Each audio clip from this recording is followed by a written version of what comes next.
Hi, I'm Lucas, And I'm Henry. and this is our presentation on the Vietnam War. It is very late at night, We're both very tired. and you might be wondering why we took a video of a PowerPoint presentation. We were told that a PowerPoint presentation would be boring, so we did the next best thing. Took a video of one. So, without further ado, here we go. All right, first, causes of the war.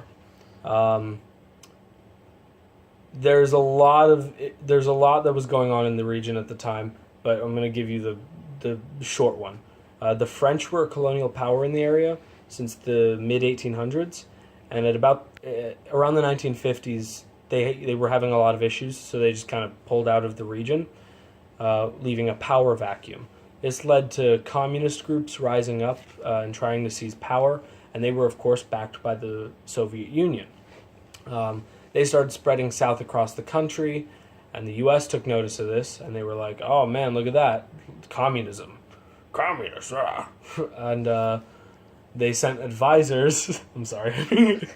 They sent advisors to the South Vietnamese to help them fight the situation.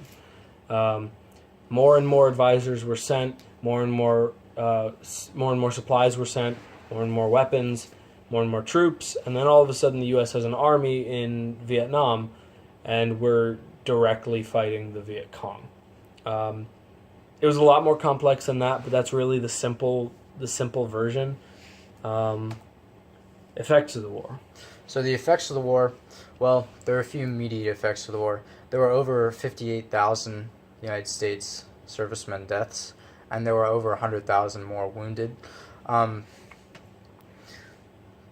The wounds were gruesome, and the psychological scars left on the soldiers are still apparent today.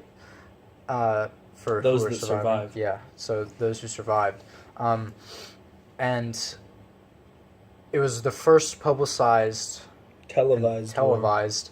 war, fully televised war. So the public of the United States could fully understand what was going on better than they could in the past, where it was just whatever they were told. They could actually see it firsthand. So that meant they could have a better opinion, and they often became very split on whether or not they should support the war. So that led to a divide in the United States as well. And a lot of them were anti-war to the point that they were abusive towards veterans that were returning home, veterans who were drafted and didn't want to be there. And of course, you had your volunteers, as any war does, but the ones who were drafted, who didn't have a choice, they were the ones who really got the worst of it because they didn't want to be there, and yet they were catching the heat for it afterwards. All right, so we're gonna jump into weaponry of the war. This is like our fifth take because we tend to talk too long about this because there's so much going on here, so much technology, history. It's a lot, so we're going to keep this one brief as best we can. First one we have is the M14. It's based on the same design as the M1 Garand, which was the rifle used in the Second World War by U.S. troops. Improvements were made. They gave it an extended box magazine that was removable rather than the internal magazine that the M1 Garand had. They made cuts to the wood to make it lighter, and they made a really, really good rifle. This rifle, however, was based on the Garand action and was susceptible to jamming with, mud and dirt and all that kind of stuff. So it had some reliability issues, but it was a very good rifle when it worked. However, they later on adopted the M16 as an improvement to the M14. It was a lighter gun, more handy, fired a smaller round so it was more easily controllable. It was really, really just a better gun. It was more reliable in adverse situations where you got mud getting into the gun and stuff. It's just a better, more reliable weapon. So good, in fact, that our military still uses variations on this design today. So the next one is the M60 light machine gun. This was a very, very, very heavy gun, and the ammunition was belt fed, which means the ammunition is very heavy as well. So they usually gave it to the biggest guy in the squad, and he had to carry it around. However, one of the advantages to it is it could put a lot of bullets downrange very, very, very quickly, and that's scary for whoever you're shooting at. So it was It makes them keep their head down, so they can't shoot back at you. It can be a psychological boost, and it'll really make up for all those times you're carrying this heavy gun and the heavy ammunition. So The weight was really made up for by its effectiveness in battle. Shoot. Oh, there we go. So next we have the M1911. As the name says, it was designed in 1911 and was the standard issue sidearm of U.S. troops in the First World War, Second World War, Korea, and Vietnam. A couple other wars. I believe our country adopted a different handgun in the 80s, but it was really, really long-lived. It was designed by a guy named John Moses Browning, and that's an important fact later on in this presentation. It was a great gun. It just worked really, really well. So this is the UH-1 Huey, as it is commonly known. This was the mule of the Vietnam War. Carried supplies, carried troops, and it could be modified into a gunship. Pilots said it was very easy to pilot. It was very easy to maneuver. But the one downside to it was it didn't have a lot of armor, so it was very dangerous to fly. But that could be modified. So it was a very, very, very versatile helicopter. This is the Mark II pineapple hand grenade, because it looks like a pineapple. See? Troops actually called it the pineapple in the field. So you pull the pin and throw it. It's a grenade. It works like a normal grenade. Yeah. This is Agent Orange being dropped on the forest. So Agent Orange is a herbicide and a defoliant. So what the United States Army did was they dropped it on Viet Cong supplies for their food, so their crops, and that meant the crops couldn't grow.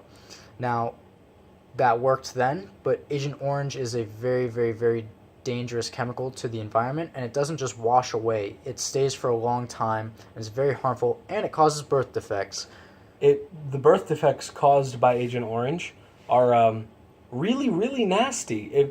Look up Agent Orange birth defects at your own discretion. Don't do it. Do it at your own discretion. They're pretty nasty, and you can still find traces of those birth defects around Vietnam today. It really left a lasting effect on the population there. Speaking of nasty weapons, here's napalm. Napalm was a chemical weapon used in the Vietnam War. That has since been banned by the Geneva Convention. It is pretty much a gel-like gasoline. When ignited, it is very hard to put out, and it burns for a while, and it's very nasty and got banned for a reason. It's really hard to put out and burns, and it's just awful. Now we got the Vietnamese weaponry, and we're going to run through this quickly because the Viet Cong used anything they could get their hands on. Anything and everything. And they were supplied by the Soviets, so a lot of these are going to be Soviet weapons. We're just going to run through the most prevalent ones. All right, this is the AK-47, which is probably the most well-known gun in the world. It's the most produced gun in the world. Hundreds of millions of units have been made, and they're still being made today by different companies. They're a great, great gun. It just works. This is the Mosin Nagant, which is a bolt-action rifle that was invented by the Soviets, and it was mass-produced well before the Vietnam War, so they were already readily available, and all they had to do was ship them over to Vietnam. And they're easy to use. It's a bolt-action rifle, so you load it, cock it, and fire. It's simple. These are mortars, which were heavily used by the Viet Cong. And the U.S. troops. Because you can hit a large area very quickly and very effectively, even when you don't know what you're aiming at, which is good in a forest. Now we have the Tokarev pistol, which, remember what I said about John Moses Browning? This is a Soviet copy of another one of his earlier designs.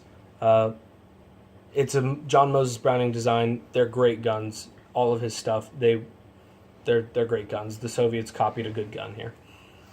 So these next two, we're going to put together. This is a bamboo trap. And this punji stick trap. And this is a booby trapped 105 round. So pretty much you step on it, and it's gonna hurt you. These are just bamboo sticks in a hole, and you'd step on it and you'd fall through. What they used to do is they'd put something nasty on the sticks that would Garbage, fecal matter, whatever they could find. when you stepped on it, it would not only cut through your foot, but it would leave you with a nice nasty infection. And the 105 round. Nice, nasty infection. All right, alliteration. So this one just exploded, and you know, You trip the wire, and it blows up. So, yeah. And I believe that's our last one. Yes. Thank Awesome. you. Yes. All right. Thank you. Let's go to bed. Yeah, I'm very tired. It's like 1 a.m. Let's go to bed.